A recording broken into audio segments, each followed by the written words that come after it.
Well... Morris, take a look. The skulls? Not quite. Oh, well, what do you mean? Well, we...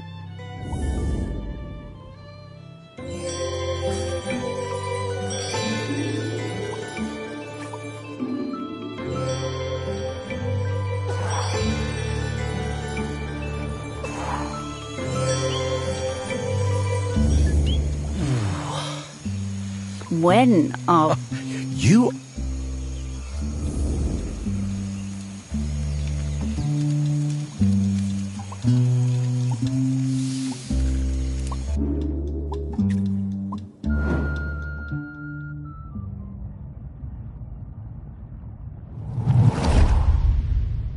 It was the worst night in the world when Aggie was born. It began in the old village, the one swept away by the rivers of fire. The ground shook and the earth split. I thought we would all die. Everyone washed in the burning orange death. And Aggie's mother, howling with the pain of the child, came. We made it as far as the cliff top by the sea. The mountain was still roaring and roaring. The rock ran in rivers toward the sea, the air. But Aggie was perfect. Small and angry, her tiny fists pummeling the air. I used my knife. We chose a spot for the new village, closer to the beach.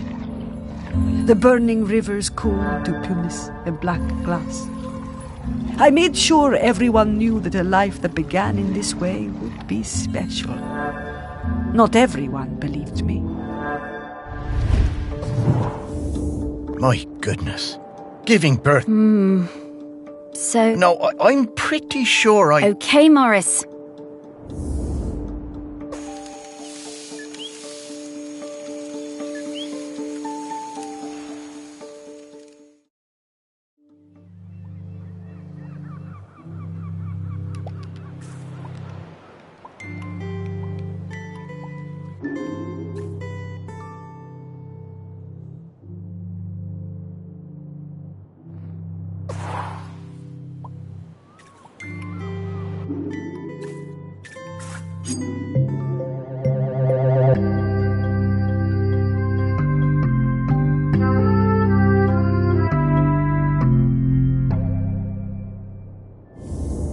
Beautiful. There is...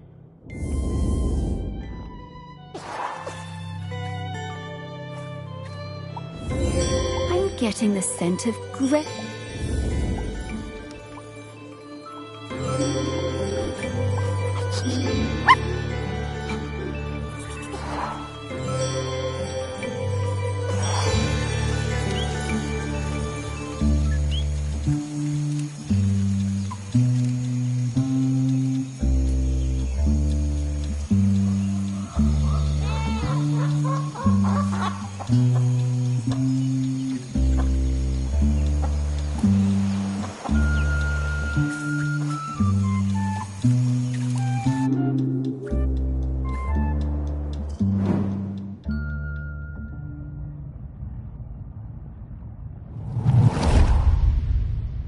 Of course we watched her. We had heard of her birth and seen her on the shore. Her feet sometimes in the seawater. We did not show ourselves at first. As a test, we left the mirror on the black shore, born of the volcano on the same day as her. She picked it up, turned it from side to side. She took it home. The next time I saw her, I introduced myself. We sang together, and I showed her how the mirror worked. How if you emptied your mind, she saw a girl, her own daughter not yet born, as leader of the dry folk. I told Aggie to keep on gazing into that mirror. Oh, I had a box of rocks that looked like...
I was always fearless. My mother Aggie told me there was nothing I couldn't do. With Otsul and without, I hunted the deer, and younger still. One time Aggie had me knock her tooth out when she was in terrible pain.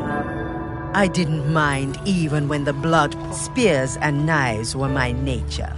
Death and courage were my meat and drink. I knew about Aggie's mirror, of course, but did not be. When Aggie warned us the mauler was sick and there would be fewer calves for the following years, none of us listened. It was to be my first cull. I wanted their blood. She came to the beach after the Mauler slaughter, her hair wild, eyes burning with fury, raged and shouted like a woman out of her mind. We had killed too many! As Otsul marked me with oil and blood, I did not mourn my mother leaving. I was young and foolish, and the sight of her... To think that they were still having the same arguments. Aggie must have sensed the...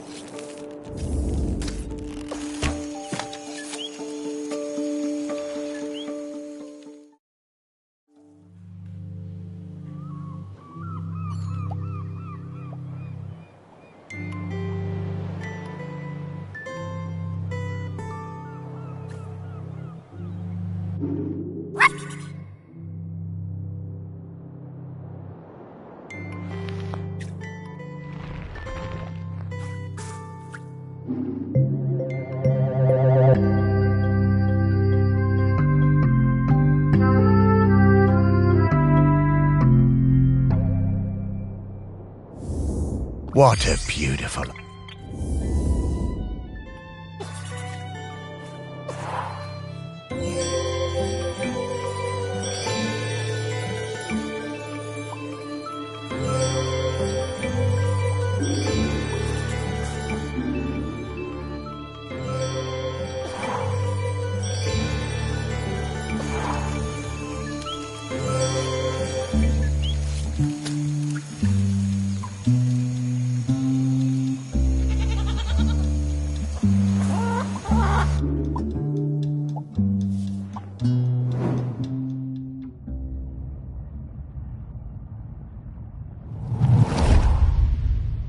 She was alone, and I would bring her food sometimes, samphire and sea urchins.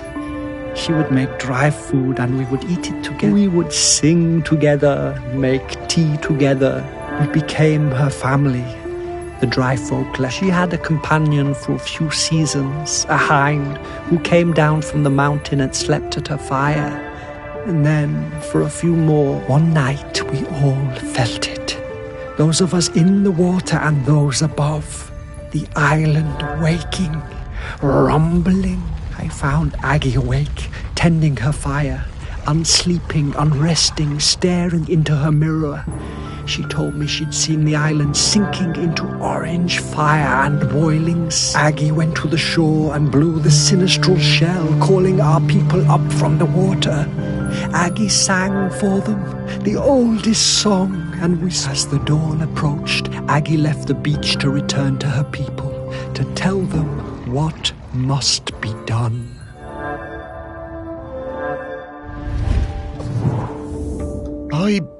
We have to, Mark.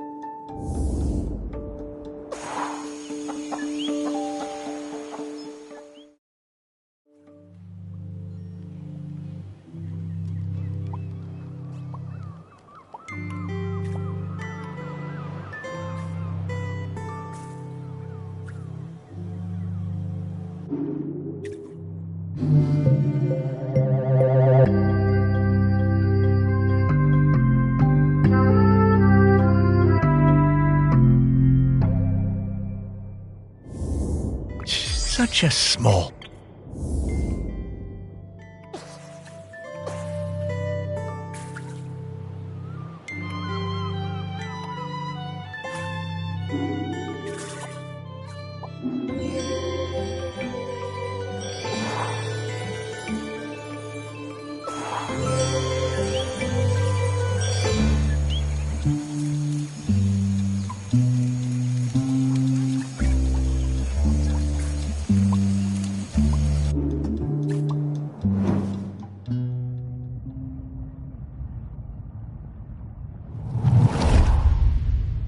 We heard the shell and knew Aggie had returned. Ibni was the leader then. It had taken many seasons, more than we would have liked, but there were some of the younger ones didn't know Aggie and didn't want to hear her. Called her a moon-shotten crone. But Ibni looked in her mother's face and saw the truth of it. But Aggie brought us the answer. She would give herself to the island. Ibni's voice shook. Surely a deer or a goat would be enough. I offered my blade, but Aggie turned me away. She took her knife that had cut her own cord the night the volcano last erupted and wrapped Ibni's fingers tight around the bone hilt. It must be. Aggie embraced her daughter. Ibni whispered something, but I could not catch the words. Both women's faces shone with tears. Aggie sat on the ceremonial stone. Aggie delivered her final message. She told us her body must not be burned or given to the sea, but lain in the earth of the island beneath the mountain.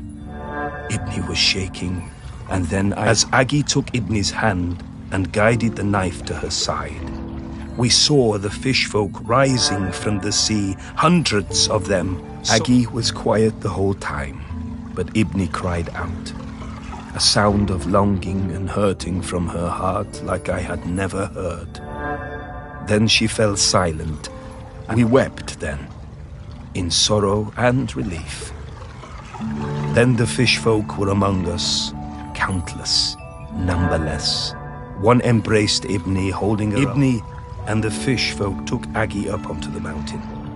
They laid her in the peat alongside the knife and all the things she would need on her journey. Ibni watched over Aggie for days afterwards. Before she was covered, she placed a sacred carved stone, Aggie's beloved head. Oh,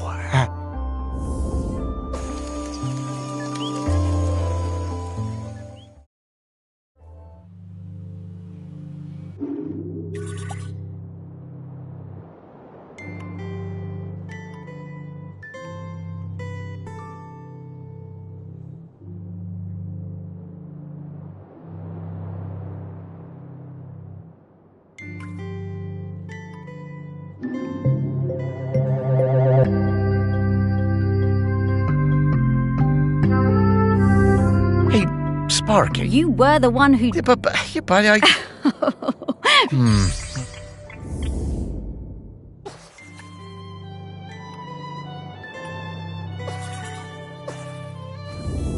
Okay, Morris. I'll level with you. But then... Aggie thought it was... You are... Yes!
Oh, I'll sing you a song of the Queen of the Sea.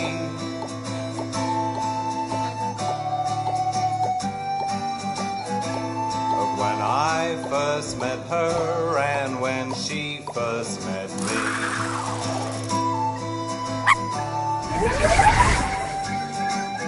Of the silver and red and the start of my life.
Only one more riddle to solve? And then? Wondrous delights.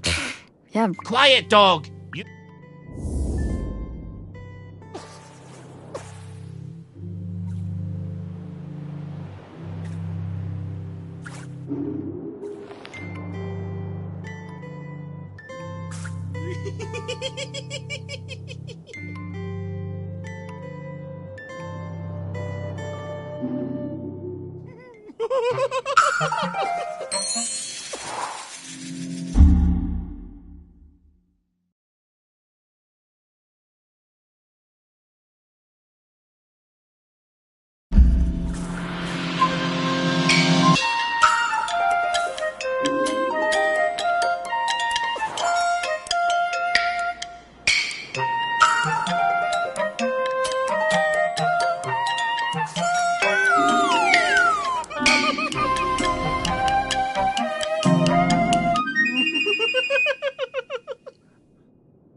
Morris, you did it! Oh, well... And now?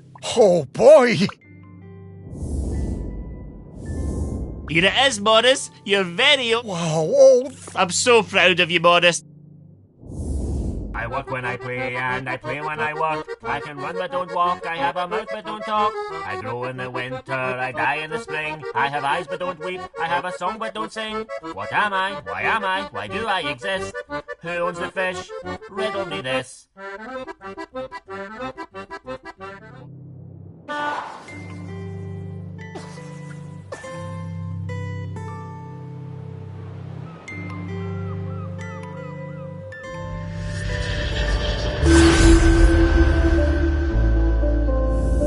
Morris! Sparky! Hey, Aggie. You, wait... Of course I... me? Come.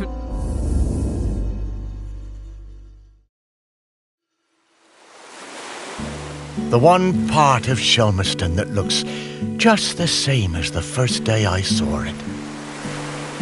I suppose it always will. I love this beach. It's always been my favourite beach. I'm gonna go run. Aggie, look at Sparky. She's shining. That's the hope and the joy shining out of her. That's it, isn't it? The point of all of this. It is hope. Home. This island, it chose the two of you just as it chose me. And where will you be heading now?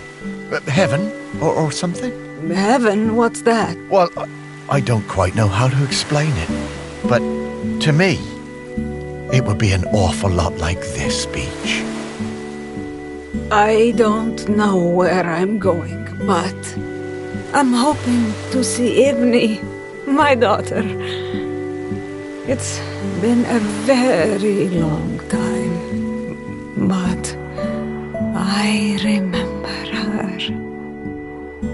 We never forget the ones we love, do we, Morris? No, I don't suppose we do. I think she wants something, Morris. Huh. Would you look at that? I just found a tennis ball in my pocket. Here you are, girl.